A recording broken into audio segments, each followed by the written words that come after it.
Prebral sem vaš predlog za naslov diplomske naloge in kot vaš mentor vam svetujem, da ste bolj specifični.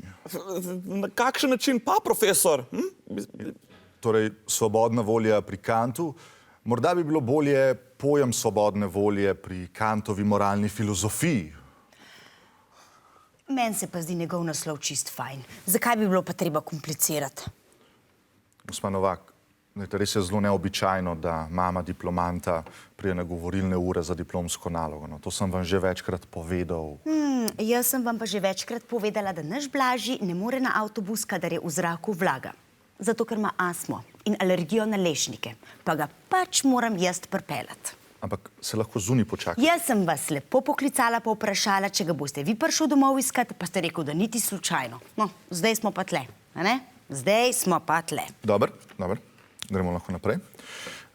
Torej, predlagal bi vam, da v začetni hipotezi sistematično razdelate osnovni koncept. Blaži, zakaj si pa ne zapisuješ? Profesor ti nekaj razlaga. Pa saj ga skozi poslušam, no? Ne ti meni, da ga poslušaš. To zmer rečeš, pa si pa nič ne zapomniš. Okej. Bolj sistematično moram razdelati osnovni koncept. Kaj pa to pomeni, profesor? Ja, točno to. Kaj pa to pomeni? Torej, to pomeni, da na začetku opredelite osnovne pojme, s katerimi boste operirali.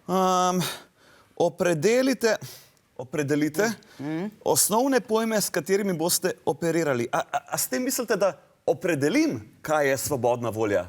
Ja, vam ne bi škodil. Malca! Mami, ne zdaj, prosim, a ne vidiš, da se pogovarjamo? Ja, ura je 11 in naš Blaž ima vedno malce ob 11. Gospa, pa ne morate med govorilnimi urami imeti malce. Sej za vas imam tudi en sendvič. Ne bom nobenega sendviča. Je zelo dober.